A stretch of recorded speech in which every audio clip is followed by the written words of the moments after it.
సంతోషకరమైన వార్త ఏంటంటే మరి సోనీ జోయల్ ఇద్దరు డిశ్చార్జ్ అయ్యి ఇంటికి వచ్చారు నిన్న. మరి ప్రార్థన చేసిన అందరికీ వందనాలు. అలాగే మరి సహోదరి విజయమ్మ కూడా డిశ్చార్జ్ అయ్యి ఇంటికి వచ్చింది. ఏమైనా దేవుడు మహాకృప చూపించాడు. మరి ఆమె అయితే మరణ పొంచల వరకు వెళ్ళి మరి దేవుడు వెనక్కి తీసుకుని వచ్చున్నాడు. ఆశీర్వాదాలు వేసుకున్నాం. హార్ట్ బీటింగ్ 30 కూడా పడిపోయినది. అయినప్పటికీ దేవుడు సహాయం చేసి ఆమె వెనక్కి తీసుకుని వచ్చున్నాడు. ప్రజలో మరి దాని నిమిత్తం ప్రార్థన చేసిన అందరికి కూడా ప్రభువైన యేసుక్రీస్తు నామములో మీకు అందరికీ వందనాలు. అలాగే జ్ఞాపకం చేసుకోండి, మీరు చేసిన ప్రార్థన దేవుడు ఆలకించే దేవుడిగా ఉన్నాడు. కాబట్టి ఇంకా మీరు అనేక కార్యాలు మీ ప్రార్థన ద్వారా చేయగలవారై ఉన్నారు. కాబట్టి ప్రతి ఒక్కరూ మరి రిక్వెస్ట్ పెట్టినప్పుడు ఆ రకంగా ప్రార్థించినప్పుడు ఈ రకమైన ఫలితాలు మనం పొందుకుంటూ ఉంటాం. ప్రజల్లోడు హల్లెలూయా. అలాగే ఇంకొక సంతోషకరమైన వార్త, మరి సహోదరు రాజు వాళ్ళ పెద్ద కుమార్తె పుట్టింది ఈరోజు ఉదయకాల సమయంలో. మరి అది కూడా దేవుడు మన కుటుంబంలో కార్యం చేస్తున్నాడు. ఆమేన్. Praise the Lord. మన వాళ్ళ నిమిత్తం కూడా ప్రార్థన చేయమని మరి ఉదయకాలం మరి రాజు బ్రదర్ రిక్వెస్ట్ పెట్టున్నారు. అది కూడా జ్ఞాపకం చేసుకోండి. Praise the Lord. ఆమేన్. మంచిది. మన నిలబడగా ఆదికాండం 5వ అధ్యాయం తిప్పుదాం. Let us turn our books to Genesis chapter 5 verse 21.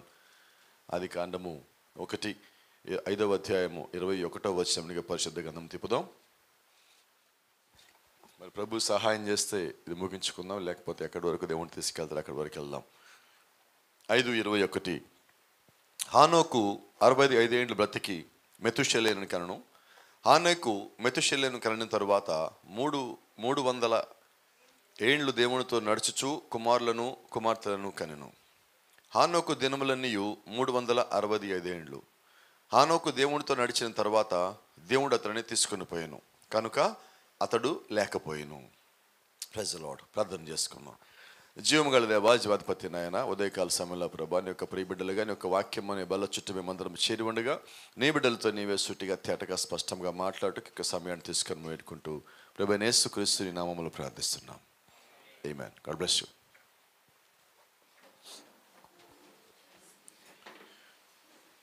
మరి ఈ ఉదయకాల సమయంలో కొంచెం లోతుకి వెళ్తున్నాం మనం బైబిల్లో. మరి బైబిల్ బాగా చదివే వాళ్ళకి, మరి వర్తమానం బాగా వెంబడించే వాళ్ళకి, క్రమంగా వచ్చే వాళ్ళకి ఇది బాగా అర్థమవుతుంది. ఎందుకని అంటున్నానంటే మనం ఆదికాండం నుంచి ప్రకటన గ్రంథం వరకు చూడబోతున్నాం. ఇప్పుడు ఈరోజు మనం మాట్లాడబోయే ఒక అంశం ఉన్నది. ఇది లోతుగా బైబిల్ చదివే వాళ్ళకి త్వరగా అర్థమయ్యే అంశం. హానోకు ఒక ప్రవక్త ఎలా అయ్యను. బైబిల్ మొత్తం మీరు గమనిస్తే, see, how can you call Enoch as a prophet? He never wrote any book. He never prophesies. He never prophesied anything. హానోకు ఒక ప్రవక్త ఎలా అయ్యాడు? హానోకు ఏమీ ప్రవచించలేదు, ఏ పుస్తకము రాయలా. బైబిల్లో యెషయా ఒక ప్రవక్త పుస్తకం రాసి ఉన్నాడు కాబట్టి మనకి ఆయన ప్రవక్త అని తెలిసింది. మలాకి ఒక ప్రవక్త ప్రవచించాడు రాబోయే దాని గురించి కాబట్టి మనకి ఆయన ఒక ప్రవక్త అని తెలిసింది. అయితే బైబిల్లో హానోకు ఆదికాండం 5వ అధ్యాయంలో కనిపిస్తాడు, మళ్ళీ హెబ్రీల పత్రికలో కనిపిస్తాడు, ఇక మధ్యలో ఎక్కడ కనబడడు. తర్వాత యూదా పత్రికలో కనిపిస్తాడు, ఆదాం నుంచి 7వ వాడైన హానోకు అని. మళ్ళీ మనకి ఎక్కడా కనబడటల్లా. మరి ఎక్కడా కనబడని ఈ హానోకు, ఏ పుస్తకం రాయని ఈ హానోకు ప్రవక్త ఎలాగయ్యాడు? ఈరోజు మనం అదే మాట్లాడుకుంటున్నాం. ఎలా అయ్యేదంటే, అసలు ప్రవక్త అంటే ఎవరు? మొదటిగా 2 పనులు ఉన్నాయి. ఈ 2 పనులు ఎవరు చేసినా మనం వాళ్ళని ప్రవక్త అంటాం. 2 పనులు. మొదటి పని ది వన్ హూ ప్రొఫెసైస్. ఎవరైతే ప్రవచిస్తారో ఆ ప్రవచించే వ్యక్తిని మనం ప్రవక్త అంటాం. ఏంటి ప్రవచనం అంటే? What is ప్రొఫెసీ? It's not about prediction. ఊహించి చెప్పేది కాదండి ప్రవచనం అంటే. బైబిల్ మాట్లాడుతూ ఉంది, ప్రవచనం అంటే అది ఒక వ్యక్తిలోంచి పుట్టదు, దేవుడు ఒక ఆలోచన లేకపోతే దేవుడు ఒక ప్రేరేపణ ద్వారా వచ్చేదాన్ని ప్రవచనం అంటాం. సో ఇక్కడ ఆ ప్రవచనం ఒక అర్థం ఏంటంటే దేవుని నుంచి వచ్చేది అని. ఈరోజు మనం చూస్తున్నాం, చాలామంది సంఘంలో ప్రవచించే వాళ్ళు ఉంటారు, పాస్టర్లు ప్రవచించే వాళ్ళు ఉంటారు, 5 రకాల పరిచయాలు ప్రవచించే వాళ్ళు ఉంటారు. ఈ ప్రవచనం ఎలాగుంటుందంటే, ఇప్పుడు నిజమైన ప్రవచనం ఉన్నది, గట్టిగా చెప్పండి, దొంగ ప్రవచనం ఉన్నది. అంతే కదా? నిజమైనది దానికి ఆపోజిట్ ఏంటంటే అబద్ధ ప్రవచనం, దొంగ ప్రవచనం. దొంగ ప్రవచనం ఎందుకన్నానంటే అది దేవుడు చెప్పలా, మనం అనుకున్నాం లేదా మనం కల్పించుకొని చెప్పాం, అది దొంగ ప్రవచనం. ప్రవచనం అంటే దేవుడి నుంచి నేరుగా రావాలా. అలాగ వచ్చిన దాన్ని ఒక వ్యక్తి మాట్లాడినప్పుడు ఆ వ్యక్తిని ప్రవక్త అంటాం. ఎప్పుడు అంటాం ఆ వ్యక్తిని ప్రవక్త అని? ఆ వ్యక్తి ఏదైతే ప్రవచించాడో ఆ ప్రవచనము నెరవేర్పులోకి వచ్చినప్పుడు మనం ఆ వ్యక్తిని ప్రవక్త అంటాం. ఆమేన్. మరి ఈరోజు మన గురించి ఎవరైనా కానీ ప్రవచిస్తే ఆ ప్రవచనం నెరవేరితే అప్పుడు మనం ఆ వ్యక్తిని ఏమనొచ్చు? గట్టిగా చెప్పండి. ఇలా మాట్లాడుకుందాం. స్మైలీ పుట్టడానికన్నా ముందు ఇదే గుంటూరులో ఒక ఆయన ఉన్నాడు, సిద్ధాంతి గారు అని, దారా సత్యనారాయణ శాస్త్రి గారు ఆయన పేరు. మేము అప్పుడు ఆయనతో మాట్లాడుతూ ఉండాలి, ఏం చేయాలో కూడా ఆయనతో మాట్లాడాలి మేము. ఆయన అన్నాడు, నీ కొడుకు పుడతాడు అని చెప్పాడు. హైదరాబాద్లో ఉన్నాం అప్పుడు. డెలివరీ అయిన తర్వాత నర్స్ వచ్చి బిడ్డ పుట్టిండు అంది. మేము ఎమ్మటి నీకు ఫోన్ చేశా, ఎమ్మటే చూడలేదు అన్నట్టు. అప్పుడు కూడా బయటకు వచ్చేసి ఎమ్మటే ఫోన్ చేసి, సార్ మీరు చెప్పినట్టుగానే కొడుకు పుట్టాడని నాకు తెలుసు, అందుకే నీకు ముందు ఎప్పుడో చెప్పాను కదా అన్నాడు. ఆమె అక్కడే ఉంది. నేను ఫోన్ అంతా అయిపోయాక, అయ్యా నేను అంది బిడ్డ పుట్టింది అంది. అక్కడ బిడ్డ అంటారు ఆడపిల్లని, బిడ్డ పుట్టిందని. నేను ఎమ్మటే ఫోన్ చేశాను ఆయనకి మళ్ళీ, సార్ కొడుకు కాదు కూతురు అంటే, అదే నీ కూతురు కదా పుట్టాలి, కొడుకు ఎలా పుట్టాడు అనుకున్నా నేను అన్నా. ఏంటది? దొంగ ప్రవచనం. అర్థమవుతుందా? వీళ్ళది ఎలా ఉంటుందంటే, కూతురు పుడుతుందని అక్కడ పేపర్లు రాస్తారు, నోటితో నీ కొడుకు పుడతాడని చెప్తాడు. ఇదిగో ఈ పేపర్ ఇక్కడ పెడుతున్నా, నువ్వు పుట్టిన తర్వాత వచ్చి ఇక్కడికి వచ్చి చూడు అంటాడు. ఇప్పుడు నోటితో ఏం చెప్పాడు? ఇక్కడేం రాసి పెట్టాడు. ఇప్పుడు కొడుకు పుడితే నేను చెప్పానా? కూతురు పుట్టిందనుకో, నేను చెప్పింది కూతురే పుడతాడు, కావాలంటే ఆ రోజు ఇక్కడ పెట్టా కదా, దేవుడే సాక్షి, అది ఇక్కడికి వచ్చి కావాలంటే అది ఓపెన్ చేసి చూడు అంటాడు. ఎవరుంటారు అక్కడ? ఏం ప్రవచనం ఇది? దొంగ ప్రవచనం. ఈరోజు ఏ దొంగ ప్రవచనాలు వర్తమానంలో కూడా వచ్చినాయి. చెప్పమంటారు ఎలా ఉంటుందో? దేవుడు నాకు చూపించాడు, దేవుడు నీకు చూపించలా, దేవుడు నాకు చూపించాడు, దేవుడు నాకు దర్శనం ఇచ్చాడు. ఈ దర్శనం ఎవరు ఇవ్వాలా? దేవుడే ఇవ్వాలా. అయితే ఇక్కడ గమనించండి, కొన్నిసార్లు మనం పడే పొరపాట్లు ఉన్నాయి, వాటిని మనమే దేవుడిచ్చాడు అనుకుంటాం. దేవుడు ఇవ్వకపోయినా మనకు వచ్చిన ఆలోచన తీసుకొని దేవుడే నాకు ఇచ్చాడేమో అనుకుంటాం. ఇది కూడా దొంగదే అంటున్నారు. ఇదేం చేసిందంటే, అపవాది నీకున్న బలహీనతని వాడు వాడుకున్నాడు. కాబట్టి ఈరోజు చాలా జాగ్రత్త. కొద్దిసార్లు కొద్దిమంది సేవకులు కూడా కొన్ని ఊళ్ళకి వచ్చి, నాకు ఈ ఊళ్ళో దేవుడు పరిచయం ఇచ్చాడు, నాకు దర్శనం చూపించాడు, కొద్ది కాలం అయ్యాక అక్కడి నుంచి తీసేసి బోర్డు మార్చి ఇంకొక ఊరికి వెళ్తాడు. అంటే ఏంటి? ఇప్పుడు దేవుడు దర్శనం ఇచ్చాడా? ఎవలా? మరి ఇప్పుడు ఆ పాస్టర్ గారు ఏమని పిలవచ్చు? ఇప్పుడు అబద్ధము ఎవరిది? ఇతనిది. కానీ ఏం చెప్పాడంటే, ముందు నాకు దేవుడు ఇచ్చాడని. అందుకే నేనంట, దేవుడు నీకు ఇస్తే దాన్ని రుజువు పరుస్తాడు. ఆమేన్. వాక్యం ఏదైనా నీకు ఇస్తే వాక్యం దాన్ని రుజువు పరుస్తుంది. ఒక వాగ్దానం ఉన్నది, నువ్వు కుమారునికి అంటావు, ఆ వాగ్దానం నువ్వు పట్టుకున్నావు, నువ్వు కుమారుని కని తీరుతావు. అది దేవుడు రుజువుపరిచింది. నీకు ఒక వ్యక్తి ప్రవచనం ఇచ్చాడు, దేవుడి నుంచి నాకు వచ్చేది నా సొంతది కాదని, అది నెరవేరాల. ఎవరు నెరవేరుస్తారంటే, ప్రవచనం ఇచ్చిన వాడు. ప్రవచనం చెప్పిన వాడు నెరవేర్చాడండి, ప్రవచనం ఇచ్చిన వాడు నెరవేరుస్తాడు. ఈరోజు మనకి ఆ తేడా తెలియాల. ప్రవచనం చెప్పేది వ్యక్తి, అయితే ఆ ప్రవచన వ్యక్తిని చెప్పమని చెప్పేది దేవుడై ఉన్నాడు. ఆమేన్. ఇప్పుడు గమనించండి, ప్రవక్త అంటే ఎవరంటే ప్రవచనం చెప్పేవాడు, అయితే ఆ ప్రవచనం ఇచ్చేవాడు దేవుడు. రెండోది ఇంకొకటి, ఎవరు ప్రవక్త? The one who reveals the word of God or interprets the real interpretation of God. దేవుని యొక్క వాక్యానికి నిజమైన అనువాదం చేసేవాడు దేవుని యొక్క ప్రవక్త. ఈ రెండే ఒక ప్రవక్త అంటే అనేది. మొట్టమొదటిదేమో ప్రొఫెసీ, జరగబోయేదాన్ని చెప్పేవాడు. ప్రిడిక్షన్ కాదు, ఊహించేవాడు ప్రవక్త కాదండి. ఈరోజు మనం చెప్తున్నాం, మనం ఏదైనా పని చేస్తే సగం దూరం పని అయిపోయింది భాస్కర్ అంటే, అయిపోదులే కానీ ఏం కాదులే అంటాం. ఇదేంటిది? ఇది ప్రవచనం కాదు. ఇది ఊహించి, నువ్వు చేస్తున్న పనిని బట్టి ఊహించి చెప్పేది. మీకు ఒక మాట చెప్తా.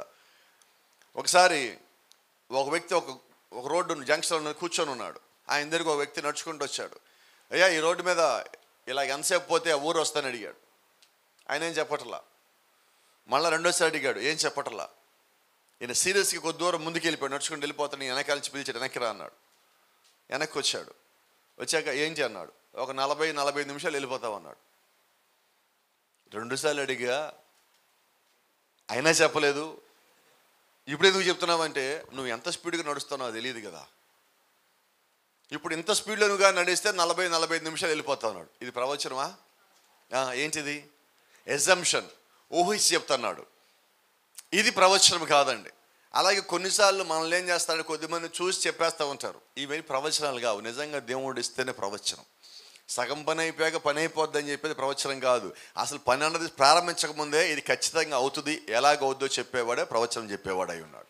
కాబట్టి అది మనం చాలా జాగ్రత్తగా గ్రహించాలా. దేవుని నామానికి మహిమ కలుగును గాక. See, the one who reveals the word of God. రెండోది, ప్రవచనం చెప్పే వ్యక్తిలో ఉన్న ఇంకొక గుణం ఏంటంటే, ఇది కానీ అది కానీ ఎన్నిట్లో ఏదో గుణం ఉంటుంది. రెండోది, దేవుని యొక్క వాక్యంలో ఉన్న మర్మాన్ని మనకు బయలుపరిచేవాడు. దేవుని యొక్క వాక్యంలో మర్మాన్ని దేవుడు ప్రవక్తకి తప్ప ఇంకెవడికి ఇవ్వలేదు. ఎందుకంటే ఆమోస్ 3:7 ప్రకారంగా దేవుడు తను సంకల్పించిన దాన్ని, దేవుడైన యెహోవా తను సంకల్పించిన దాన్ని మొదటగా తన దాసైన ప్రవక్తలకు తెలియచేయకుండా ఏమీ చెయ్యడు. ప్రవక్తలకు తెలియచేయకుండా దేవుడు ఏమి చేయడు. ఆ మర్మాన్ని కూడా దేవుడే చేయాలి. ప్రకటన గ్రంథం 10:7 మనకు తెలుసు. సువార్త యొక్క మర్మము సమాప్తమైనను. ఎలా సమాప్తమైనది? ఒక ప్రవక్త ద్వారా దేవుడు సమాప్తం చేస్తున్నాడు. ఆ ప్రవక్త ఏం చేయాలంటే భూమి మీదకి వచ్చి మర్మాన్ని మొత్తం బయలుపరచాల. ఇప్పుడు బయలుపరిచేవాడు ప్రవక్త. ఆ ప్రవక్తని బయలుపరిచేలాగా చేసేది దేవుడు. కాబట్టి ఇక్కడ మనం ప్రవక్తను హైలైట్ చేయటం లేదండి, దేవుడిని హైలైట్ చేస్తున్నాం. ఆ తేడా మనకు తెలియాలి. ఈరోజు దేవుడు ఇక్కడ ఇప్పుడు సంఘం ఉన్నది. సంఘంలో అవసరమైతే దేవుడు స్త్రీలలోకి 50 మందిని, పురుషుల్లోకి 50 మందిని ప్రవక్తలు చేసుకోగలడు. ఈ ప్రవక్తలు వేరు. దేవుడు కాలానికి పంపించిన ప్రవక్తలు వేరు. అపోస్తలుడైన పౌలు అపోస్తలుడు ప్లస్ ప్రవక్త ఆ కాలానికి. యేషయ్య ఆ కాలానికి ప్రవక్త కాలానికి. అపోస్తలుడైన పౌలు ఏమో సంఘ కాలానికి. ఈ తేడా మనకు తెలియాలి. పాత నిబంధనలో ప్రవక్తలు ఒక రకమైన ప్రవక్తలు అయితే, కొత్త నిబంధనలో దేవుడు మనకి 7 సంఘ కాలాలు ఇచ్చిన ప్రవక్తలు ఇంకొక.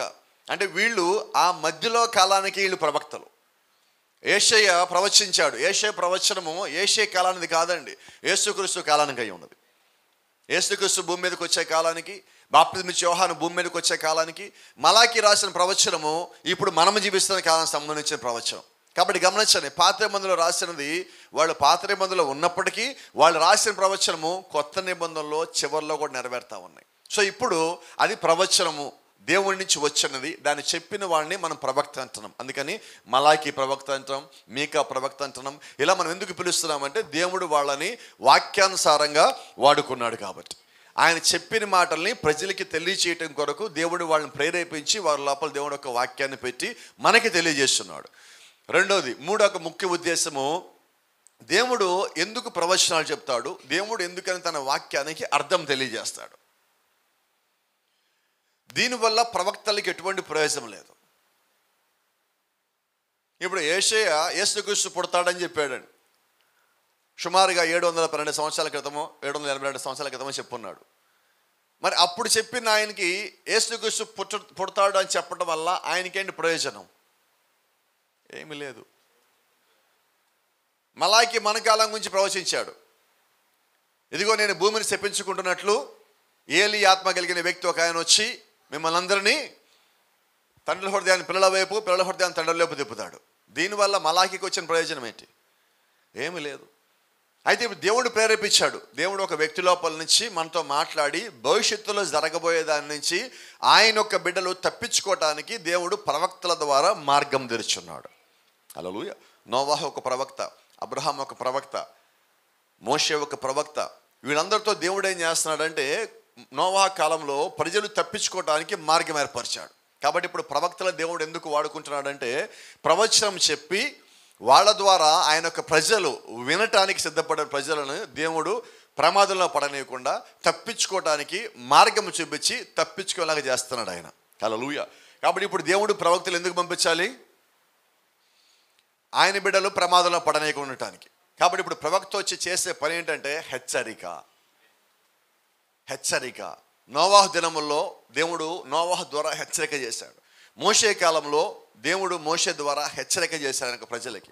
మలాకి కాలంలో రాబోయే కాలానికి సంబంధించిన హెచ్చరిక చేశాడు. అంటే ఇప్పుడు మనం ఉన్న కాలానికి సంబంధించి హెచ్చరిక చేస్తున్నాడు. ఎందుకు ఈ హెచ్చరిక అంటే, దేవుడు ఎవరికైనా తీర్పు తీర్చాలంటే ముందుగా వాళ్ళని హెచ్చరిస్తాడు. ఆ హెచ్చరికకి లోబడకపోతే అప్పుడు తీర్పు తీరుస్తాడు. కాబట్టి మొదటి హెచ్చరిక, అటు తర్వాత తీర్పు. ఇప్పుడు ఆ హెచ్చరికకి లోబడిన వాళ్ళేమో ప్రమాదం తప్పించుకుంటారు. అవునా? ఇప్పుడు కొన్నిసార్లు మనం కూడా ఏం చేస్తాం, మన ఇంట్లో ఉన్న పిల్లల్ని నువ్వు ఆ పని చేయమాక, అక్కడికి పోవద్దు, అలా ఉండమాక అని చెప్తా ఉంటాం. కానీ వాళ్ళు వెళ్ళి ఆ పని చేసి వచ్చాక దెబ్బతిని నాకు వచ్చి మనకు చెప్తారు, అవును వద్దన్నావు అయినా నేను చేసిన ఇలాగైంది.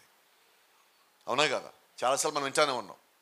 కానీ కొద్దిమంది ఏం చేస్తారంటే, వద్దు అనగానే దాని గురించి ఆలోచన చేసి ఎంక్వైరీ చేసుకొని ఇది నిజంగా వద్దు అన్నారు కదా నేను వదిలేస్తారా అని మానేస్తారు.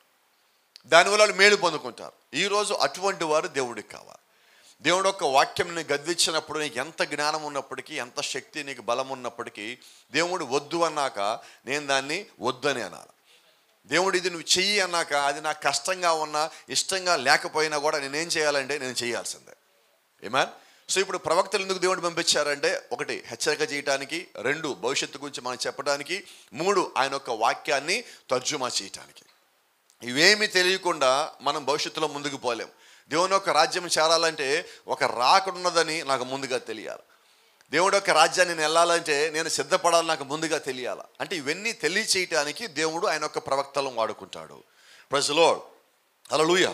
అయితే ఇప్పుడు దేవుడు యొక్క ప్రవక్తల్ని వాడుకోవటానికన్నా ముందుగా దేవుడు ఆయన యొక్క వాక్యాన్ని కూడా ఇస్తాడు. ఆయన యొక్క వాక్యం మనం చదివినప్పుడు అది అర్థం కానప్పుడు దేవుడు దాన్ని మనకు బయలుపరచడానికి ప్రవక్తలను ఇచ్చున్నాడు. హల్లెలూయా. ఇలా మాట్లాడుకుందాం. దేవుడు ఇప్పటికీ చాలా బైబిల్స్ రాశాడు. నాకు తెలిసి దేవుడు 3 బైబిల్ రాశాడు. మొదటి బైబిలు మీరు గమనిస్తే దేవుడు ఆకాశంలో పెట్టాడు మొదటి బైబిల్. నిజమేనా? మొదటి బైబిల్ ఎక్కడ ఉన్నది? ఆకాశంలో. మీరు జాగ్రత్తగా గమనిస్తే దేవుడు ఆకాశ మండలంలో రాసులను పెట్టారు. దాన్నే మనము జోడియాక్స్ అంటున్నాం. జోడియాక్స్. దాన్ని హిందువులు వాళ్ళు దాన్ని తీసుకొని దాన్ని ఏమన్నారంటే, నువ్వు ఏ నెలలో పుట్టావు అని అడుగుతారు. ఎప్పుడు పుట్టావు, ఏ నెలలో పుట్టావు, ఆ తర్వాత టైం ఏంటి. మస్తాన్ రాలేదమ్మా ఈరోజు. ఏ టైంలో పుట్టావు అని అడుగుతారు. ఆ టైంలో పుట్టిన తర్వాత వాళ్ళు ఏం చేస్తారని ఆ టైం ప్రకారం చేసి ఈ నెలలోంచి ఈ నెలలో కానీ పుడితే నీది ఈ రాశి అని చెప్తారు, ఈ పాదము ఈ రాశి అని చెప్తారు. అవునా? అయితే మీరు కానీ గమనిస్తే వాస్తవంగా ఒక క్రిస్టియన్ అయినప్పటికీ క్రీస్తు ఎలాగ భూమి మీదకి వచ్చాడో కానీ నువ్వు తెలుసుకోవాలనుకున్నట్లయితే ఇక్కడ ఒక మాట ఉన్నది. దేవుడు ఆకాశంలో బైబిల్ పెట్టాడు అంటానికి రుజువేంటి? మొట్టమొదటి బైబిల్ ఆకాశంలో ఉంది అంటానికి రుజువేంటంటే ఇదిగో ఇక్కడ మీకు కనిపించేది. యేసుక్రీస్తు భూమి మీదకి వచ్చినప్పుడు యేషయ్య అని ఒక ప్రవక్త ప్రవచించున్నాడు. ఆ ప్రవచనం ప్రకారంగా యేషయ్య ఎలాగ పుడతాడని యేసుక్రీస్తు చెప్పాడంటే, కన్యక గర్భవతి కుమారుని కనును. రాసుల్లో మొదటి రాశి పేరు కన్యారాశి. రాశుల్లో మొదటి రాశి పేరు కన్యారాశి. రాశుల్లో చివరి రాశి పేరు సింహరాశి. ఇప్పుడు యేసుక్రీస్తు ఎలాగ రావాలి అంటే 3వ రాకడలో ఆయన వచ్చేటప్పుడు ఎలాగ రావాలా? దావీదు కుమారుడు. ఇప్పుడు ఆయన ఎలాగ రావాలా? యూదా గోత్రపు సింహం వలె రావాలా. అంటే ఇప్పుడు మొదటి రాశిలోనేమో కన్యక గర్భవతి కుమారునికి అన్నట్టుగా, ఇప్పుడు 12వ లేదంటే ఇప్పుడు వచ్చే 2వ రాకడలో ఆయన ఎలాగ రావాలంటే సింహరాశిలో యూదా గోత్రపు సింహం వలె రావాల్సి ఉన్నాడు. ఇప్పుడు మీరు గమనిస్తే ఈ 2 కూడా ఆకాశంలో ముందే ఉన్నాయి ఆ రాసులు. దాని ప్రకారంగా చూస్తే దేవుడు బైబిల్ని ముందే అక్కడ పెట్టున్నాడు. అయితే అది అక్షర రూపంలో లేదు, దృశ్య రూపంలో ఉన్నది. హల్లెలూయా. అంటే ఇప్పుడు దేవుడు యొక్క సృష్టిలో దేవుడు తన భవిష్యత్తులో ఏం చేయబోతున్నాడో ఎప్పుడు చెప్తానే ఉన్నాడు. మనకి హెబ్రీయులకు రాసిన పత్రిక అక్కడ ధర్మశాస్త్రం గురించి మాట్లాడుతూ అపోస్తలుడైన పౌలు ఉంటాడు 10వ అధ్యాయంలో. ధర్మశాస్త్రము రాబోయే దాని యొక్క ఛాయ గలదే కానీ ఆ వస్తువుల యొక్క నిజ స్వరూపము గలది కాదు కనుక. It's a old testament is a shadow of the new testament. అది ఒక కేవలం నీడే, అది అసలైనది కాదు. అసలైనది ఇప్పుడు మనం ఉన్న కాలము. మనం ఉన్న కాలానికన్నా ముందు దేవుడు పాత నిబంధన రాయించాడు. దానికన్నా ముందు దేవుడు ఆకాశంలో నక్షత్రముల లోపల ఆయన యొక్క బైబిల్ మొత్తం పెట్టున్నాడు. పగటికి పెద్ద జ్యోతి, రాత్రికి చిన్న జ్యోతి పెట్టాడన్నాడు. అంటే రాబోయే భవిష్యత్తులో యేసుక్రీస్తు సూర్యుడై ఉంటే సంగము చంద్రుడై ఉన్నాడు. దాన్ని దేవుడు ముందుగానే పెట్టున్నాడు. చూడండి, చంద్రుడు సొంతగా ప్రకాశించలేడు. So he can't shine himself, you need to observe the light from sun. దేవుడు ఈరోజు యేసుక్రీస్తు సూర్యుడై ఉంటే, నీతి సూర్యుడై ఉన్నాడు. ఆయన వెళ్ళిపోయిన తర్వాత ఈరోజు సంఘం అంతా ఏం చేస్తుంటే క్రీస్తు నుంచి వచ్చిన వెలుగుతో తిరిగి ప్రతిబింబిస్తున్నది. ఈ వెలుగు అంటే ఇప్పుడు సంఘానికి ఉన్న వెలుగు సంఘానిది కాదు, ఇది క్రీస్తుదై ఉన్నది. అలాగే చంద్రుడు ప్రకాశించే వెలుగు చంద్రుడిది కాదు, అది పగలు వెలుగునిచ్చిన సూర్యుడి నుంచి ఆ వెలుగుని తీసుకొని రాత్రిపూట ప్రకాశిస్తున్నాడు. అంటే గమనిస్తే చంద్రుడు తక్కువ వెలుగు కలిగి ఉన్నాడు, సూర్యుడు ఎక్కువ వెలుగును కలిగి ఉన్నాడు. ఇప్పుడు అలాగే సంఘము పూర్తి వెలుగు కలిగి లేదు. ఆయన వచ్చినప్పుడు పరిపూర్ణమైన వెలుగుతో మనం నింపబడే వాళ్ళమై ఉన్నాం. ఇప్పుడు సంఘంలో అందరూ క్రీస్తుని కలిగి లేరు, కొద్దిమంది క్రీస్తుని కలిగి ఉన్నారు. ఆ కలిగిన వాళ్ళు పరిపూర్ణంగా వాళ్ళు సమర్పించుకున్న దాన్ని బట్టి వాళ్ళు క్రీస్తు యొక్క వెలుగుని వారి యొక్క జీవితంలో తిరిగి ప్రకాశించే వాళ్ళు అయి ఉన్నారు. అందుకని అపోస్తలుడైన పౌలు మాట్లాడుతున్నాడు, అద్దం వల్లే ఆయన యొక్క మహిమను తిరిగి ప్రతిబింబింప చేయొచ్చు, ఆయన పోలిక చొప్పున ఆయన స్వరూపంలోకి మనం మార్చబడుతున్నామని అపోస్తలుడైన పౌలు కొరింథీయుల పత్రికలో మాట్లాడుతున్నాడు. అంటే క్రీస్తు నుంచి వచ్చిన వెలుగు ఆ మహిమను తిరిగి మనం ప్రతిబింబిస్తున్నాం. You are just giving reflection. ఆయన ఇచ్చిన దానికి మనం తిరిగి ప్రతిబింబం, అంటే ఆయన నుంచి మన మీద పడిన దాన్ని తిరిగిస్తున్నాం. ఇప్పుడు ఇక్కడ పరిస్థితి కూడా అదే. ఆకాశంలో ఆయన మొత్తం పెట్టున్నాడు, ఆ పెట్టిన దాన్ని ఇప్పుడు భూమి మీదకి తీసుకొని వచ్చి పుస్తక రూపంలో తీసుకువచ్చి దాని నుంచి రాతి రూపంలోకి పుస్తక రూపంలోకి దాని నుంచి హృదయంలోకి దేవుడు తీసుకొని వస్తున్నాడు. ఇప్పుడు హృదయంలోకి వచ్చేసరికి పూర్తిగా వెలుగు లేదు, వెలుగు కొద్దిగా పెరుగుతూ ఉన్నది. ఈ 2000 సంవత్సరాల్లో మానవుల్లో క్రీస్తు ఎవరికైతే పిలుచున్నాడో వాళ్ళ లోపల వాక్యం వెలుగుతో కొద్దిగా నింపబడి ఆయన యొక్క స్వరూపంలోకి మారుతున్నారు. అయితే ఇప్పుడు మనం జీవిస్తున్న ఈ కాలంలో సంపూర్ణమైన వెలుగుగా మారగలిగే కాలం ఈ కాలమే. కాబట్టి ఈ కాలానికి సంబంధించిన వాక్యాన్ని ఇప్పుడు మనం కలిగి ఉన్నాం. ఆమేన్. Praise the Lord. కొంచెం ముందుకు వెళ్తున్నా. రెండో బైబిల్, దేవుడు రాసిన రెండో బైబిల్ ఎక్కడ ఉన్నది? కొద్దిమందికి తెలిసిన సంగతి ఏంటంటే దేవుడు రాసిన రెండో బైబిల్ పిరమిడ్ లోపల ఉన్నది. పిరమిడ్లు చాలా ఉన్నాయి, ఎన్ని పిరమిడ్లు ఉన్నాయో తెలియదు, ఇప్పుడు ఇంకెక్కడెక్కడ కడతారో కూడా తెలియదు. అయితే అన్ని పిరమిడ్లో దేవుడు లేడు, కానీ హానోకు కట్టిన పిరమిడ్లో దేవుడు ఉన్నాడు. ఆమేన్. హానోకు కట్టిన పిరమిడ్ ఉన్నది, ఆ పిరమిడ్లో మాత్రమే దేవుడు ఉన్నాడు. ఎందుకని ఆ పిరమిడ్లో దేవుడు ఉన్నాడంటే, దేవుడు ఉండటం అంటే ఆయన రూపంలో లేడండి. అది కట్టినప్పుడు దేవుడు హానోకు ఇచ్చిన జ్ఞానములో దేవుడు ఉన్నాడు. ఇప్పుడు హానోకు పిరమిడ్ ఎలా కట్టాడంటే అందరు కట్టుకున్నట్టుగా ఆయన కట్టుకోవాలా? ఆయన ఒక ఆలోచన కలిగి ఉన్నాడు. ఏ ఆలోచన అంటే దేవుడు కట్టమన్న విధముగా, దేవుడు చెప్పిన విధముగా హానోకు పిరమిడ్ కట్టాడు. ఇక్కడ ఒక మాట మీకు జ్ఞాపకం చేయాలి. ఎప్పుడు మనం ఒక పిరమిడ్ గురించి ఉన్న ప్రపంచంలో మీకు తెలుసు, పిరమిడ్లు అన్నీ ఈజిప్ట్లో ఎక్కువ కనిపిస్తూ ఉంటాయి, అన్నీ దాదాపుగా దగ్గరగానే ఉంటాయి ఆ పిరమిడ్లు అన్నీ కూడా. ఎందుకు అసలు ఒక పిరమిడ్ కడతారు? వాళ్ళకు ఒక ఆచారం ఉన్నది. ఏంటి ఆచారం అంటే, ఒక మనిషి చనిపోయిన తర్వాత, ఒక రాజు కానీ గొప్ప ధనవంతుడు కానీ ఒక వ్యక్తి చనిపోయిన తర్వాత ఆ వ్యక్తికి కానీ ఒక కోరిక ఉన్నట్లయితే, ఏంటి ఆ కోరిక అంటే, నేను చనిపోయిన తర్వాత నేను మళ్ళా కొద్ది కాలానికి బ్రతుకుతాను. మన క్రైస్తవ భాషలో మాట్లాడితే పునరుత్థానం చెందుతాను. మిగతా దాంట్లో వాళ్ళు ఏం నమ్ముతారంటే ఇంకొక జన్మ ఉన్నది, వాళ్ళు అనేదేమో ఇంకొక జన్మ, మనం నమ్మేదేమో పునరుత్థానం. ఇప్పుడు ఈ పునరుత్థానం అని వాళ్ళు ఎలాగ తీసుకున్నారంటే, ఇదే శరీరం మళ్ళా లేస్తుంది కాబట్టి ఈ శరీరాన్ని పాడు చేయకూడదు. అందుకని మీరు గమనిస్తే కొన్ని శాస్త్రాలు కొన్ని గ్రంథాలు ఏం చెప్తాయి అంటే ఈ శరీరాన్ని కాల్ చేయాలి అని.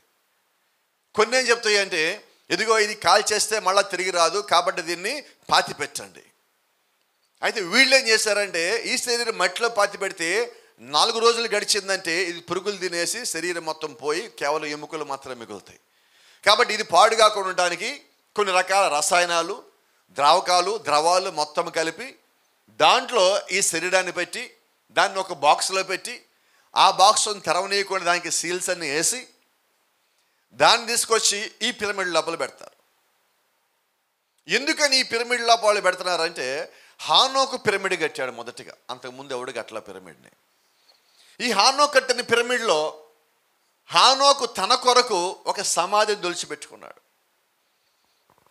హానోకు దవాపులు కానీ పెట్టినట్లయితే ఆ సమాధికి మూత పెట్టాల, హానోకు దాని లోపల పెట్టాల కాబట్టి దాన్ని మూత పెట్టాల. అప్పటి నుంచి వీళ్ళే నమ్మకంలోకి వచ్చారంటే మనం కూడా సమాధులు కట్టుకుందాం, పిరమిడ్లో కట్టుకుందాం, మనం కూడా మనం కూడా తిరిగి లేస్తాం.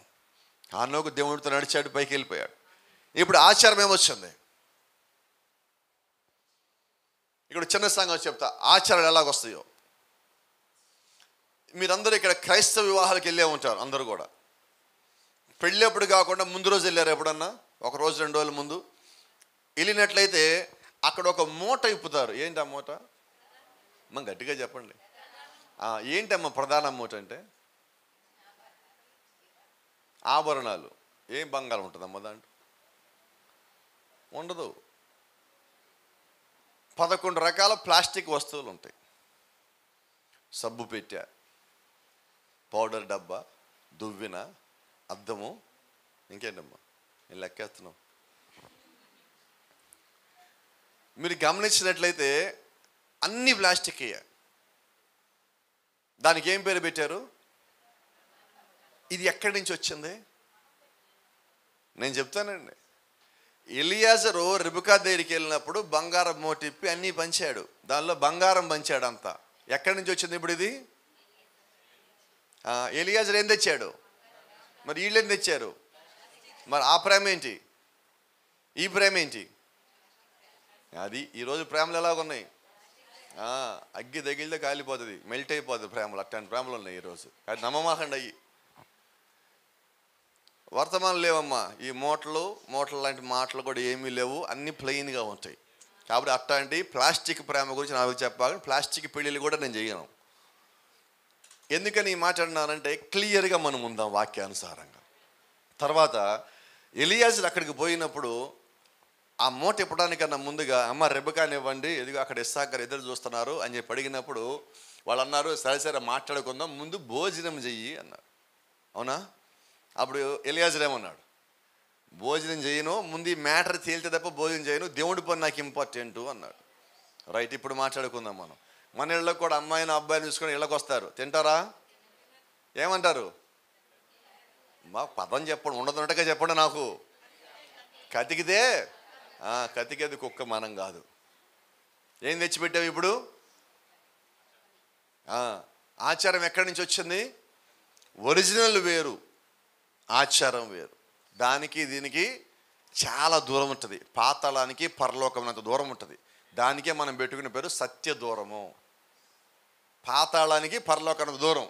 ఎలియాజరు వచ్చింది ఏ పని మీద? ఇక్కడ మనం చేస్తుంది ఏ పని మీద? మరి ఇంకో మాట మాట్లాడితే రెబెకా ఇస్సాకును చూసిందా? ఇస్సాకు రెబెకాను చూశాడా? మరి నువ్వు ఈ ఆచారం పాటించినప్పుడు అది కూడా పాటిస్తే పోద్ది కదా. అమ్మ చూడకపోతే ఎలాగా? అమ్మాయి హైట్ ఉందో, అబ్బాయి హైట్ ఉన్నాడో, నెత్తి మీద జుట్టు ఉందో లేదో, ఏ రంగు ఉన్నాడో, ఇన్ని ఎంక్వైరీలు చేయాలా? నేనంటారు చేస్తే మొత్తం చేయండి, లేకపోతే ఇది చేయకండి. పూర్తిగా దేవుడి మీద డిపెండ్ అవ్వండి. అప్పుడు దేవుడు రంగం మీదకి వచ్చే దేవుడు అయినా. హల్లెలూయా. అయితే ఇక్కడ గమనించండి, ఆచారం ఎలాగొచ్చింది మనం చూస్తున్నాం అంటే బైబిల్లోంచి తీసుకుంటున్నారండి. దాని ఒరిజినల్ పక్కకు తప్పించి వాళ్ళు ఇష్టానుసారంగా మార్చుకుంటున్నారు. అలాగే హానోకు కట్టుకున్న పిరమిడ్లో హానోకు శరీరం పెట్టలా, అయినప్పటికీ దేవుడు హానోకుని తీసుకుని పోయాడు. అయితే మిగతా వాళ్ళు ఏం చేశారంటే మనం కూడా పిరమిడ్లో కట్టుకుంటే మనల్ని కూడా దేవుడు పైకి లేపుతాడు. ఎందుకంటే ఒక పునరుత్థానం ఉందని వాళ్ళు ఎరిగి ఉన్నారు. ఎప్పుడు వస్తో తెలియదు, వచ్చేటప్పటికి శరీరం బాగుండాలి కదా, అది వాళ్ళ ఒక ఆలోచన.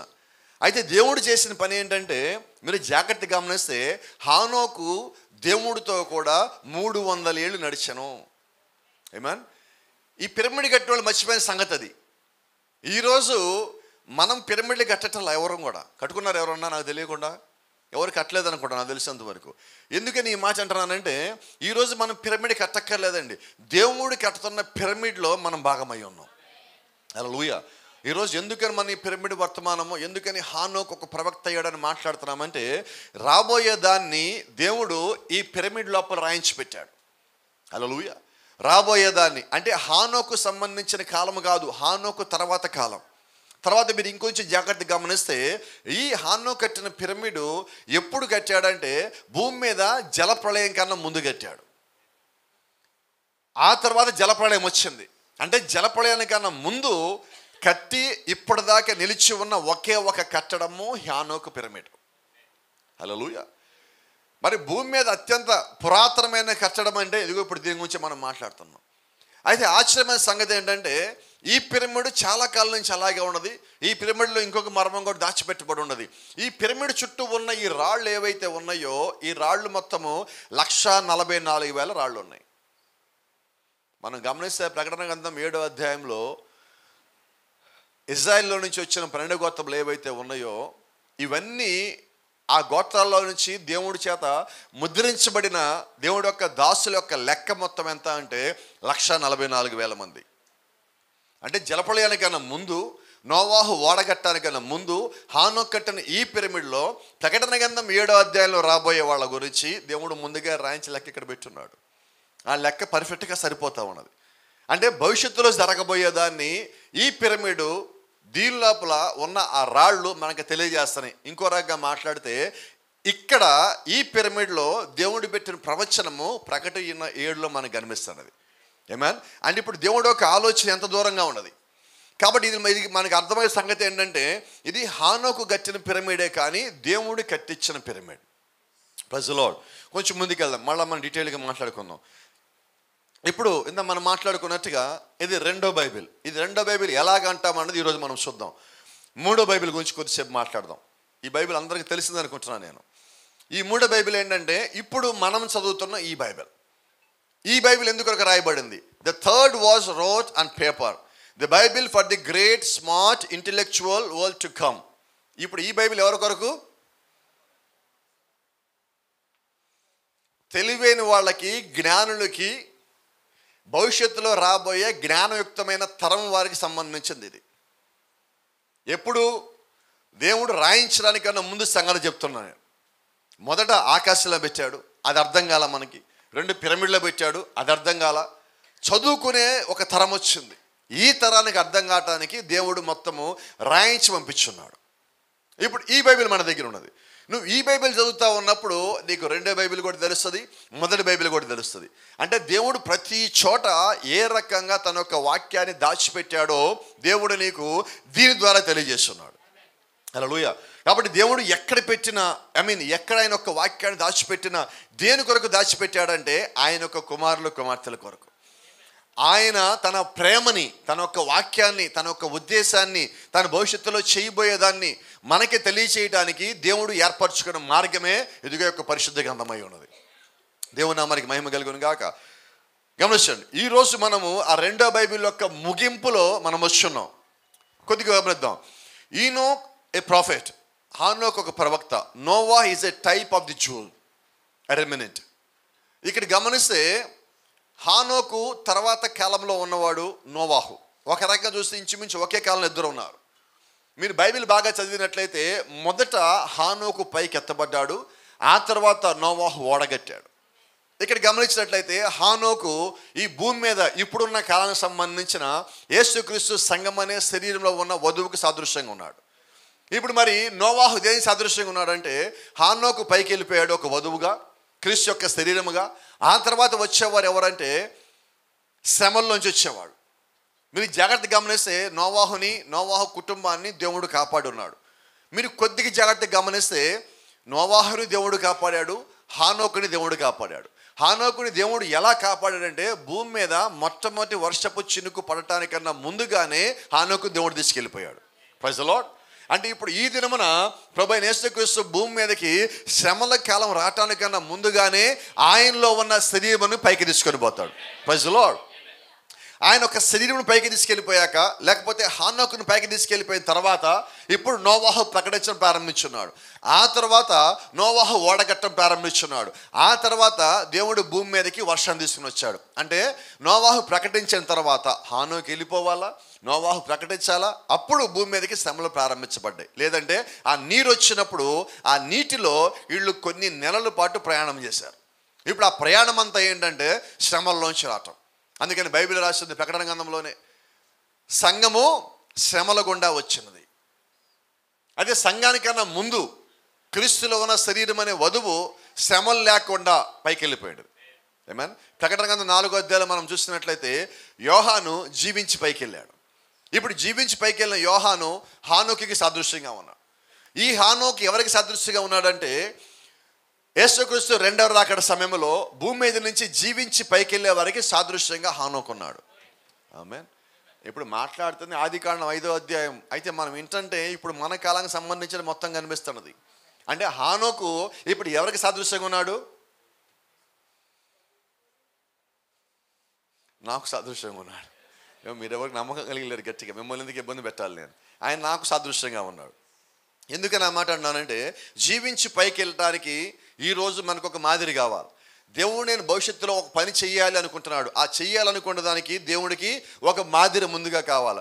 దాని కొరకు దేవుడు ఏం చేస్తారంటే మనకి నోవాహుని మాదిరిగా పెట్టాడు. See, he wanted to show a type before the floods. భూమి మీదకి జలప్రళయం రావడానికన్నా ముందుగానే దేవుడు ఒక మాదిరిని, అంటే దేవుడితో పాటుగా నడిస్తే శ్రమలు రావడానికన్నా ముందుగానే దేవుడు వాళ్ళని ఎలాగ తీసుకుపోయి కాపాడుకుంటాడు అని భవిష్యత్తు తరాలకి చెప్పడానికి దేవుడికి ఒక మాదిరి అవసరమైనది. ఆ మాదిరిని దేవుడు హానోకులు చూపించున్నాడు. అంటే ఇప్పుడు హానోకు ఎవరికి మాదిరి? గట్టిగా రావట్లేదు. మళ్ళీ మనం పాట పాడుకున్నాం కదండి, మన ఇస్సాకు రానే దాంట్లో ఉంది కదా, హానోకు నాకు మాదిరి అని. ఎందుకని ఈరోజు మాట్లాడుతున్నామంటే, హానోకు ఆ రోజు ఉన్న మనిషి అయినప్పటికీ ఈరోజు మనం ఎలా జీవించాలో మనకి తెలియజేస్తున్న వ్యక్తి అయి ఉన్నాడు. Praise the Lord, hallelujah. See, God had to do in order to make a type out of Enoch. రాబోయే తరాలకి హానోకుని చూపించి, హానోకు వలె నేను ఒక మాదిరిని చూపిస్తున్నాను, ఇలాగా నేను భవిష్యత్తులో చేయబోతున్నానని చెప్పడానికి దేవుడికి ఒక వ్యక్తి కావాలి. ఆ వ్యక్తిని దేవుడు హానోకు ఎన్నుకున్నాడు. శ్రమల్లోంచి రావడానికి దేవుడు ఒక గుంపును చూపించాలి కాబట్టి ఆ గుంపుకి నాయకత్వం వహించేవాడిగా నోవాహుకి, ఆ వెనకాల వచ్చే కుటుంబంగా సంఘాన్ని చూపించున్నాడు. ప్రైజ్ ది లార్డ్, హల్లెలూయా. కొంచెం మాట్లాడుకుందాం. ఇప్పుడు ఇది మీకు అందరూ తెలుసు, ఇక్కడ ఉన్న కొద్దిమందికి తెలుసు అనుకుంటున్నాను. ఇది $1 బిల్, $1. ఇది అమెరికా డాలర్. ఇది మీరు అమెరికా డాలర్ చూస్తే ఈ అమెరికా డాలర్ మీద ఏం కనిపిస్తుంది? ఇక్కడ పిరమిడ్ కనిపిస్తుంది. పిరమిడ్ ఉన్నది ఎక్కడ? ఈజిప్ట్, గాజాలో ఉంది. ఇంకో సంగతి మీకు చెప్పాలా, హానోకు ఈజిప్ట్ వాడు కాదు, కానీ ఈజిప్ట్లోకి వచ్చి పిరమిడ్ కట్టాడు. అమెరికాకి ఈజిప్ట్కి సంబంధం లేదు. అమెరికా దేశపు వాళ్ళ నోటు మీద లేదా వాళ్ళ కరెన్సీ మీద ఈజిప్ట్లో కట్టిన హానోకు కట్టిన పిరమిడ్ బొమ్మ ఉన్నది. ఇదేంటిది? కొద్దిగా జాగ్రత్తగా చూసినట్లయితే ఈ పిరమిడ్ పైన గ్యాప్ ఉన్నది. ఈ గ్యాప్ పైన ఇంకో చిన్న భాగం ఉన్నది. దీనిలో కన్ను కనిపిస్తున్నది. ఇక్కడ కానీ మీరు గమనిస్తే ఇది హానోకు కట్టిన పిరమిడ్ మీద పెట్టాల్సిన తలరాయి. ఇది క్యాప్ స్టోన్ అంటాం దీన్ని. ఇప్పుడు దీని గురించి ప్రపంచం మొత్తం కొట్టుకుంటా ఉన్నది. ఒకటేమో ఈ తలరాయి వచ్చేసింది అంటాడు. ఈ తలరాయి రావటానికి, పెట్టకపోవటానికి, పెట్టడానికి, ఎప్పుడు పెట్టబడుద్ది అనడానికి చాలా ప్రవచనాలు ఉన్నాయి. బైబిల్లో కూడా దీనిలో అంటే హానోకు పిరమిడ్ అని పేరు పెట్టలేదు, కానీ తలరాయి అని చెప్పి మాట్లాడబడుతున్నది. ఆ తలరాయి ఇదిగో ఇప్పుడు మనకు కనిపిస్తుంది. దానికి సాదృశ్యమైనది. దాని గురించి మనం మాట్లాడబోతా ఉన్నాం. జాగ్రత్తగా చూస్తే పిరమిడ్ పైన మొత్తం పూర్తిగా వదిలిపెట్టబడి ఉన్నది.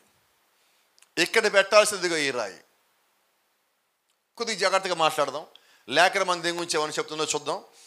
యెషయా గ్రంథంలో మనకు కనిపిస్తున్నది ఇక్కడ విసిరేయబడిన ఏ స్టోన్, ఏ టెస్టెడ్ స్టోన్, ఏ ప్రీషియడ్ కార్నర్ స్టోన్.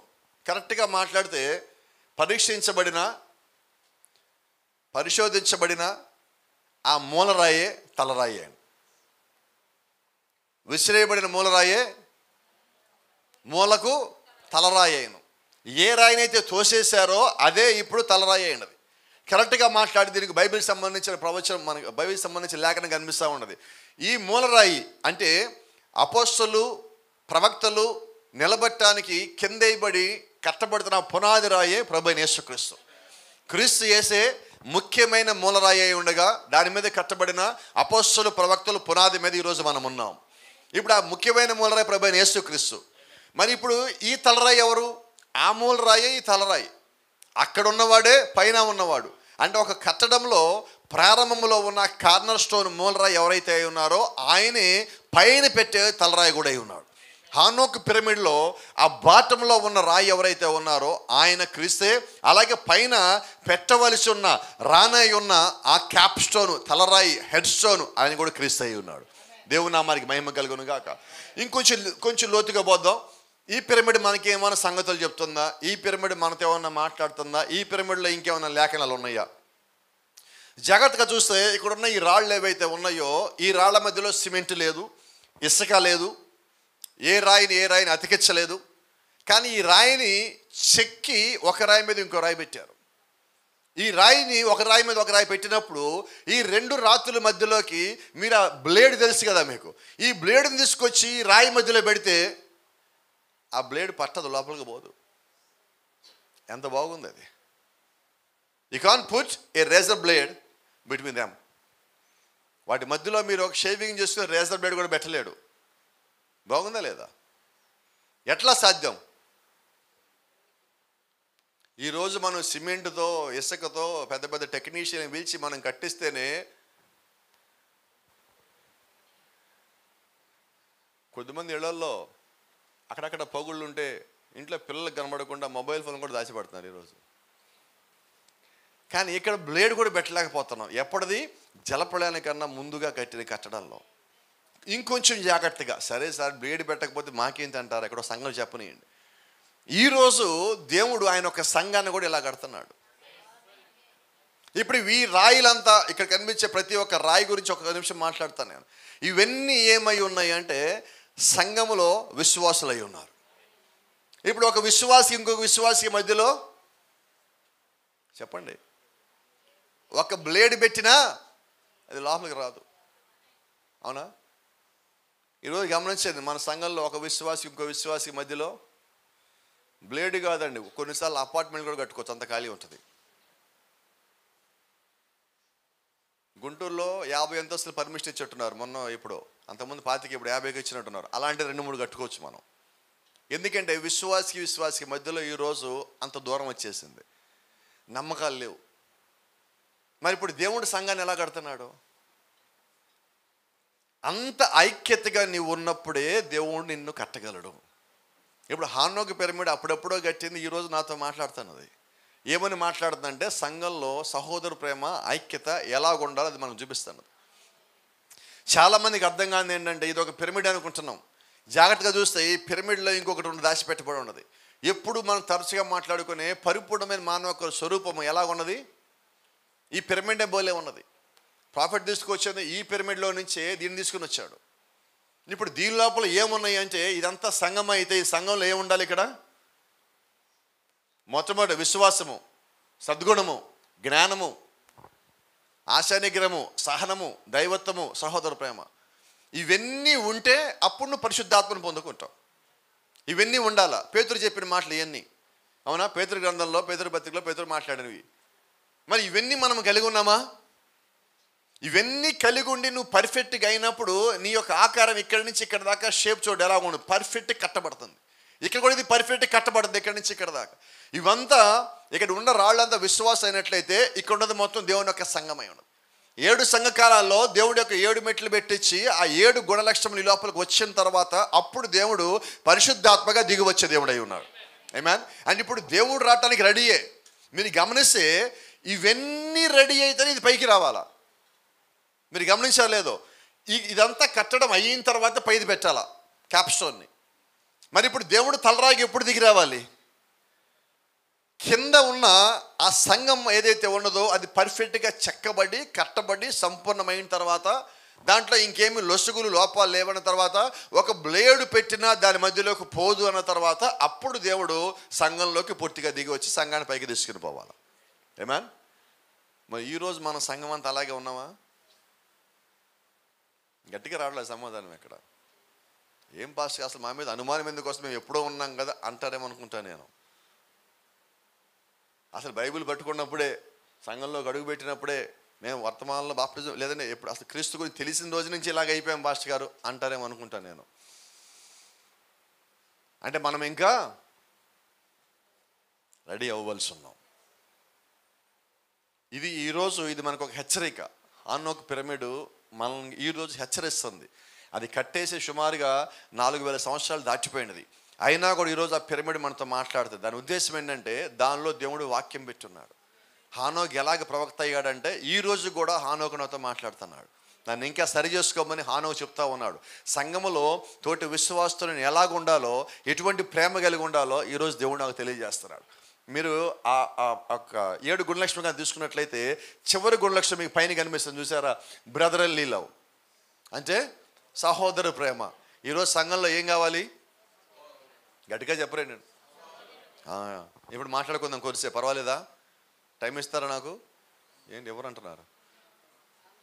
ఇస్తారా లేదా? సంఘంలో ఎవరికైనా బాగలేదు, మనం ఏం చేద్దాం? మా వినబడలా. నేను చేసేవాళ్ళు చెప్పేవాళ్ళండి ప్రార్థన చేస్తాను, మిగతా వాళ్ళ సంగతి అంటున్నా నేను. గట్టిగా చెప్పండి. ప్రార్థన చెయ్యాలా? కనీసం వాళ్ళని పలకరించి ఒక మాట ధైర్యం చెప్పాలనిపించదా మనకి? ఎస్సా నోనా చెప్తున్నాం మనం. మరి ఇంకేంటి సహోదర ప్రేమ అంటే? ఈరోజు సహోదర ప్రేమ ఎలాగైపోయిందంటే కేవలము మాట్లాడుకోవటానికి సహోదర ప్రేమ. ఈరోజు సంఘం కూడా ఎలాగైపోయామంటే మనకున్న బిజీ ఒత్తిడి, నేను కాదంటల్లా, పనులు బిజీ, కుటుంబం నడపాలి, ఆర్థికమైన ఇబ్బందులు ఉన్నాయి, ఏమీ కాదంటల్లా. అయినప్పటికీ నీలో దేవుడి ప్రేమ ఉండాలి.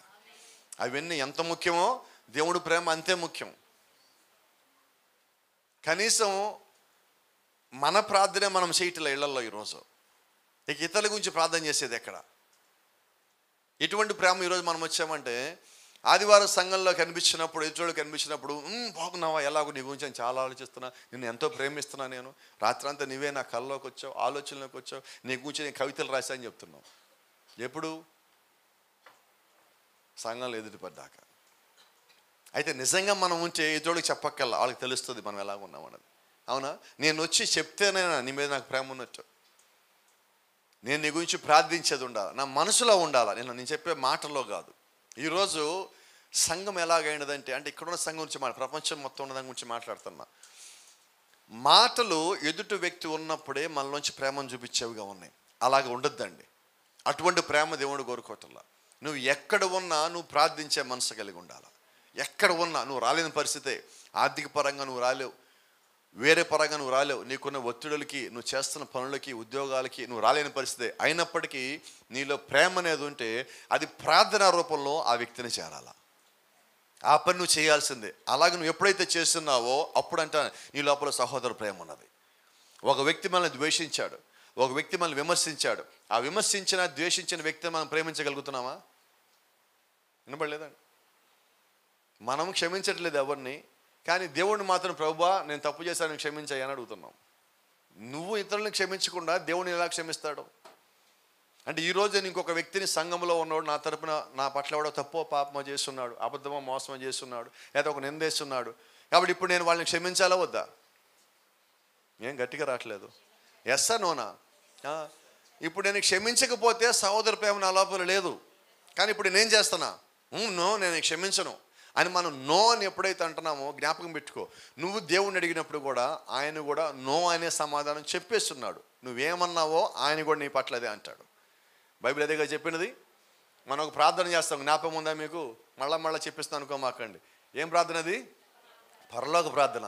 ఏంటమ్మా పరలోక ప్రార్థనలో ముఖ్యమైన లైను? మా ఎడల అపరాధం చేసిన వారిని మేము క్షమించిన ప్రకారము మా అపరాధములను. అంటే అక్కడ ఏం అడిగాం దేవుణ్ణి? దేవుడు ఎంత చక్కగా ప్రార్థన నేర్పించాడు చూసారా? ఆయన ఏమి నేర్పించలా. మీకు జాగ్రత్త గమనిస్తే ఆయన నేర్పించదాలు ఏంటంటే, నువ్వు ఏం చేస్తావు నీకు అదే చేస్తా నేను, అయిపోయింది, అదే ప్రార్థన. మనం ఏం చేసామంటే దాన్ని బట్టి వదిలిపెట్టాం దాన్ని, అంతే. ఇప్పుడు ఆయన అన్నమాట ఏంటి? మా ఎడల అపరాధము చేసిన వారిని మేము క్షమించున్న ప్రకారము మా అపరాధములను. అంటే ఏంటో చెప్పండి? నా పట్ల ఎవరో తప్పు చేశాడు, ఆ తప్పు చేసేవాడిని నేను క్షమిస్తే నన్ను క్షమించు ప్రభువా, నేను వాడిని క్షమించకపోతే నన్ను క్షమించి మాకు ప్రభువా అని మనమే ప్రార్థిస్తున్నాం. దేవుడి ట్విస్ట్ ఎలా కూడా తెలుసా మీకు? ఎంత డీటెయిల్గా దేవుడు ప్రార్థన మనం నేర్పిస్తున్నాడు అంటే, దేవుడికి ఎలాంటి వాళ్ళు కావాలో ఆయన నేర్పించిన ఒక్క ప్రార్థనలో తెలిసిపోతున్నది. దేవుడి యొక్క స్వభావము, దేవుడి యొక్క గుణలక్షణములు ఎలాగుంటాయో తెలిసిపోతుంది. అవునా? మీకు చిన్న మాట చెప్తాను చూడండి. స్కూలు కాలేజీకి వెళ్ళే పిల్లలకి మీకు చెప్తున్నా, మన గురించి టీచర్కి ఎవరో చెప్పారు, టీచర్ తిట్టడమో కొట్టడమో అరవటమో చేసింది. రెండో రోజు మీరు పోయి నిన్న మీకు ఎవరికైతే మీ గురించి తప్పుగా చెప్పారో వాళ్ళ పక్కనే వెళ్ళి కూర్చుంటారా? ఎక్కడ కూర్చుంటారు? నువ్వు వెళ్ళగానే వాళ్ళు కొంచెం పక్క తిరిగి రా కూర్చో అంటే ఏమంటారు చెప్పండి? ఆడపిల్ల అయితే ఇటు ఉన్న మూతి ఇటు జరుగుతుంది. మగపిల్లకైతే ఇట్టునో తలటిపై గట్ట ఎగరేస్తారు, వెళ్ళిపోతారు అక్కడి నుంచి. ఏం జరిగినట్టు? నో క్షమాపణ. అక్కడ ఏం జరిగిందంటే క్షమాపణ అన్నది లేదు. ఈరోజు సంఘంలో కూడా అంతే. అది స్కూలు, ఇది కాలేజీ. దేవుని కాలేజీకి వచ్చాం మనము. ఇక్కడ టీచర్ ఎవరంటే పరిశుద్ధాత్ముడు. ఇప్పుడు ఈ కాలేజీకి వచ్చి ఇక్కడికి వచ్చి మనం ఏం చేస్తున్నామంటే, నాకు ఎవరు నచ్చుతారు, నేను వాళ్ళ పక్కనే కూర్చుంటాను పోయి. It's not right. నన్ను తిట్టేవాళ్ళు పక్కన కూర్చుంటానా? కూర్చుంటే ఎలా ఉంటుందో చెప్పనా? ఆ రోజు మనం ఆమెను చెప్పాం, ఒలుకొండదు పలుకొండదు, ఏంటి నా కర్మ నడు కూర్చుంటాం. అయిపోయాక నువ్వు ఉండాలి కదా, ఎందుకు కూర్చోాలి నా పక్కన? ఈరోజు చూడండి మనసు లేదు, వాక్యం ఏం లేకపోయాను. నేను వచ్చింది ఎవరి కోసం? వినబడినాడు. దేవుడి యొక్క పరిశుద్ధాత్మ సంఘంలో మనం బోధిస్తూ ఉంటే సహోదర ప్రేమ సంఘంలో ఆల్రెడీ ఉండాలి. ఏమైనా ఈరోజు వాక్యం మనం వింటున్నామంటే ఆ వాక్యం నా లోపల పనిచేసేదిగా ఉండాలి. అది పని చేయనప్పుడు నేను పరిపూర్ణతలోకి ఎలాగొస్తాను? అంతేనా? మరి ఈరోజు దేవుడు మన నుంచి ఏం ఆశిస్తున్నాడంటే ఆ 7 గుణలక్షణాలు ఆశిస్తున్నాడండి.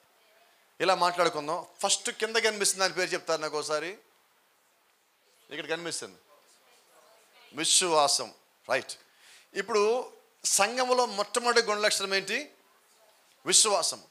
ఈ గుణలక్షణం మనకి బైబిల్ చెప్తున్నది. విశ్వాసమునకు సద్గుణము, సద్గుణముకు జ్ఞానము, జ్ఞానమునకు ఆశానిగ్రహము, ఒకదానికొకటి కలుపుకుంటూ పోవాలి.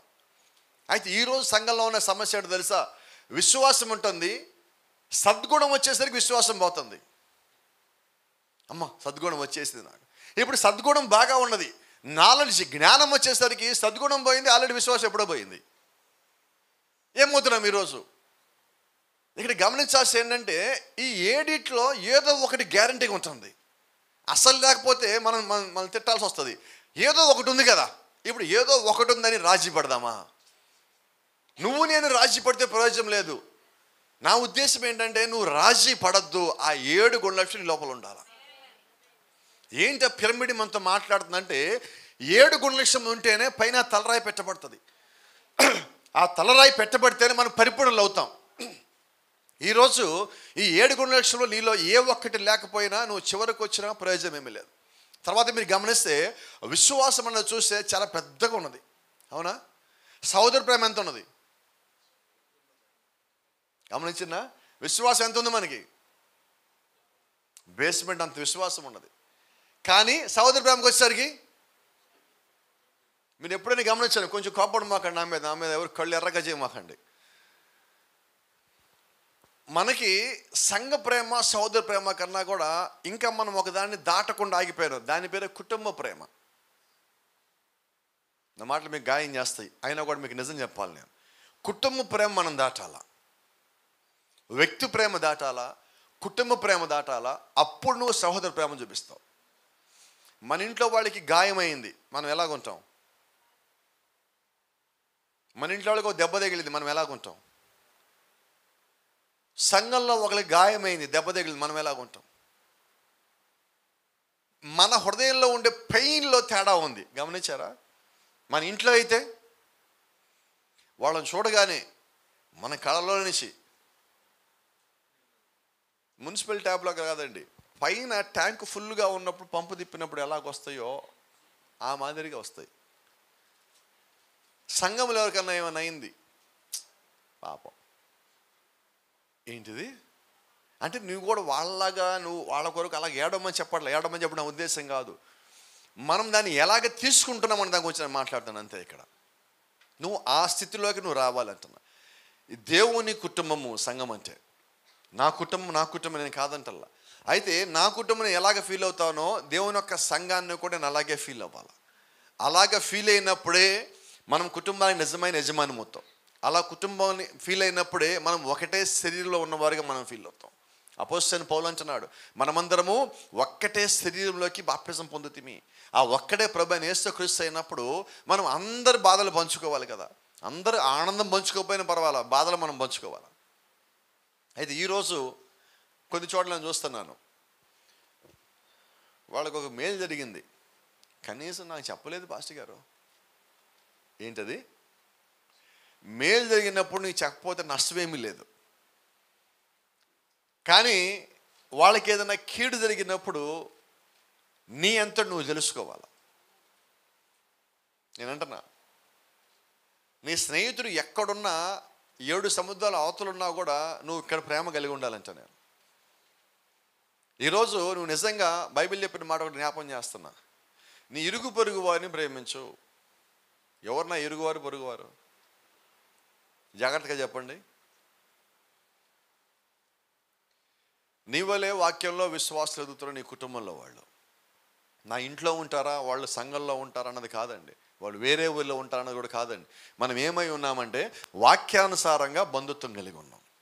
వాక్యానుసారంగా మనం కుటుంబం అయి ఉన్నాం. ఇక్కడున్న ప్రతి ఒక్క గుణలక్ష్యం ఈ లోపల ఎందుకు రావాలంటున్నానంటే, మీరు గమనించండి, దైవత్వము ఇక్కడ కనిపిస్తుంది. ఈ దైవత్వం వచ్చిన తర్వాతే ఈ లోపల సహోదర ప్రేమ వస్తుంది. దైవత్వం అంటే క్రీస్తు. ఎప్పుడు నా లోపల సహోదర ప్రేమ వస్తుంది? క్రీస్తు వచ్చాక. విశ్వాసము వాక్యం వింటే వస్తుంది. సద్గుణము నువ్వు వివేచనిస్తే నీకు వస్తుంది. జ్ఞానము వాళ్ళు వీళ్ళు చెప్పే మాటల బట్టి నువ్వు పొందుకుంటావు. ఆశా నిగ్రహము కొన్నిట్లో లేకపోయినా కొన్నిట్లో నువ్వు పొందుకుంటావు. సహనము, ఇక్కడి నుంచి నీ పరిస్థితి మారుతుంది. ఎప్పుడు నువ్వు సహించగలుగుతావు అంటే నీ దగ్గర విశ్వాసము జ్ఞానము 2 పనిచేస్తున్నప్పుడు నువ్వు సహించేవాడిగా ఉంటావు. అవునా?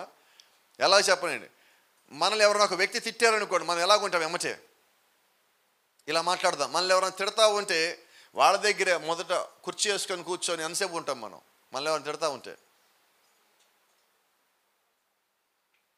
ఇంట్లో పిల్లలు అంటారు, తల్లి తిడతా ఉందనుకో, అయిపోయిందా? అయ్యిందా? ఇంకా స్టార్టింగ్ ఏంటి? ఇప్పుడు నా దగ్గర ఉందా సహనం అంటున్నా. ఎవరైనా మీ జ్ఞాపకం చేసుకోండి, కొన్నిసార్లు కొద్దిమంది వ్యక్తులు మనం మాట్లాడుతూ ఉంటే లేచి వెళ్ళిపోతున్నాం మనం. ఉందా అంటున్నా. మనల్ని తిడుతున్నారు, ఉంటామా? గమనించారు, మనల్ని పొగుడుతున్నారు. మొన్న చెప్పావు, అది కూడా చెప్పు. నా చెప్పావు కదా మొన్న ఫోన్లో అది కూడా చెప్పు. ఇంకోసారి వీళ్ళకి తెలియదు, చెప్పు నువ్వు ఒకసారి. తిట్టేటప్పుడు మొన్న నన్ను తిట్టావు కదా అక్కడ, అది మర్చిపోయాను, అది కూడా తిట్టు ఒకసారి నువ్వు అంటావా? ఏంటి తేడా?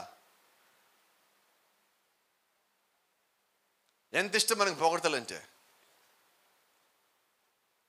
అయితే పొగడతలు పొగడాల్సింది దేవుణ్ణి మాత్రమే. మనం అసలు పొగిడించుకోవడానికి మన దగ్గర ఏమి లేదు.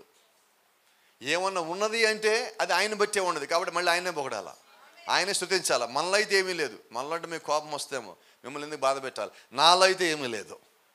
నాకు తెలుసు నాలో ఏమీ లేదన్న సంగతి నాకు ఎప్పుడూ అర్థమైంది. ఒక 10-12 ఏళ్ళ క్రితం నాకు అర్థమైంది. 0 అని చెప్పి నాకు పూర్తిగా అర్థమయ్యాకే అప్పుడు ఇక్కడ నిలబడ్డానికి సిద్ధపడ్డాను. ఈరోజు మనం తెలుసుకోవాల్సింది అదే. మనం ఎప్పుడైతే 0 చేసుకున్నామో దేవుడు అప్పుడు రంగం మీదకి వచ్చి మాట్లాడే దేవుడై ఉన్నాడు. మన జీవితాలను దేవుడు ఆయన ఒక స్వాధీనంగా తీసుకుంటాడు. మనకి మనం ఎక్కువ అని ఎప్పుడైతే మనం గర్వపడతామో అప్పుడు మనం కింద పడేవాళ్ళుగా ఉంటాం. దేవుడికి మనకి కింద పట్టడం ఇష్టం లేదండి. మనం చేసిన పనులకే దేవుడు మనల్ని కిందేస్తాడు. అలాగే మనం తెలుసుకొని నిలబడ్డాక దేవుడు మళ్ళీ ఆయనే పైకి లేపుతాడు. నువ్వు పైకి లేవాలా, ఆయనే లేపాడు. పడింది మనము, లేపింది ఆయన. కాబట్టి ఈరోజు స్తుతించాలన్నా, గణపరచాలన్నా, కీర్తించాలన్నా కేవలము ప్రభువైన యేసు క్రీస్తును మాత్రమే మనం ఆ పని చేయాలి. గమనించండి, ఇక్కడికి వచ్చిన ఈ హానోకు పిరమిడ్లో ఈరోజు మనం మాట్లాడుకుంటున్న ఆ పరిపూర్ణమైన మానవ స్వరూపం ఉన్నది. ఇంకో సంగతి మీరు గమనిస్తే, ఈ పరిపూర్ణమైన మానవ స్వరూపం ఎప్పటిది? ఇది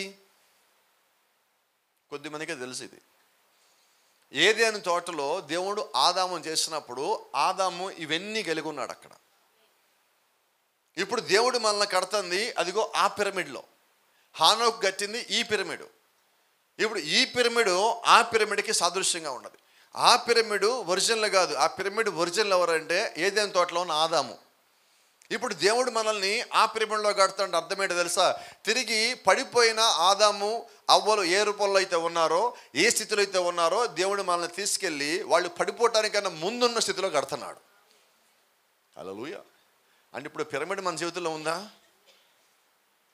ఆ పరిపూర్ణమైన మానవ స్వరూపం మనల్ని రావాలా. ఈరోజు దేవుడు చేస్తున్న పని ఆ పరిపూర్ణమైన మానవ స్వరూపంలో మనల్ని చెక్కుతూ ఉన్నాడు, మనల్ని కడతా ఉన్నాడు, మనం ఆ రకంగా దేవుడు నిర్మాణం చేస్తూ ఉన్నాడు. ఇది ఇప్పుడు మనం ఏం కలిగి ఉండాలంటే ఆ గుణలక్షణాలు కలిగి ఉండాలి. ఇలా మాట్లాడుకుందాం. ఇప్పుడు ఇక్కడ ఉన్న పెట్టినవన్నీ కూడా ఇవి కొండరాళ్ళు. ఈ పిరమిడ్లో ఉన్నవన్నీ కొండరాళ్ళు. ఈ కొండరాళ్ళు మీరు గమనిస్తే ఒక్కొక్క రాయి బరువు హైటు 6 అడుగులు 8 అడుగులు ఉన్నది. 6 టన్నులు 8 టన్నులు ఇది బరువు. పెద్ద పెద్ద రాళ్ళు. చిన్న చిన్న రాళ్ళు కానీ చూస్తే మీరు బైబిల్లో 5 పేజీలు పట్టుకుంటే ఎంత సన్నగా అయితే ఉంటుందో అంత సన్నటి రాళ్ళు కూడా దీని లోపల ఉన్నాయి. అవునా? అంటే ఇప్పుడు దేవుడు కట్టే సంఘంలో బలమైన వాళ్ళు ఉన్నారు, బాగా విశ్వాసం కలిగిన వాళ్ళు ఉన్నారు, కొద్దిగా విశ్వాసం కలిగిన వాళ్ళు కూడా ఉన్నారు. అయితే దేవుడికి అందరు కావాలి. ఎందుకని గ్యాప్ రాకుండా ఉండదంటే ఆ చిన్న చిన్న గ్యాపుల్లో ఇదిగో దేవుడు అలాంటివి పెట్టున్నాడు. మొత్తం కావాలి ఆయనకి. అలా ఈరోజు సంఘంలో కూడా దేవుడికి అందరు కావాలి. అయితే అందరిలో అన్ని గుణలక్షణాలు ఉండాలి. ఇక్కడ గమనించాల్సింది, ఇది మొత్తము కొండరాయితో కట్టినది. దీంట్లో ఇటుక రాయి పెట్టలేను, దీంట్లో సిమెంట్ రాయి పెట్టలేను, దీంట్లో మట్టి రాయి పెట్టలేను. దీంట్లో ఏం పెట్టాలంటే ఓన్లీ కొండకు సంబంధించి రాతితోనే పెట్టాలి. కాబట్టి ఈరోజు దేవుడు ఆ 7 గుణలక్షణాలు ఉంటేనే నిన్ను కూడా దాని లోపల పెడతాడు. ఆమేన్. దాని లోపల పెట్టడం కాదు, ఆల్రెడీ ఉన్నోళ్ళు, ఆ 7 గుణలక్షణాలు ఉన్నోళ్ళు దాని లోపల ఆల్రెడీ ఉన్నారు. ఈరోజు మనం గ్రహించాల్సింది అది. దేవుడికి కావాల్సినవి మన లోపల ఉన్నాయా లేదా మనం చెక్ చేసుకుంటూ పోదామండి. ఏదైనా నుంచి ఈరోజు దేవుడు మనతో మాట్లాడితే ఒక హెచ్చరికే కాదు, దేవుడు మనల్ని మారుస్తూ ఉన్నాడు.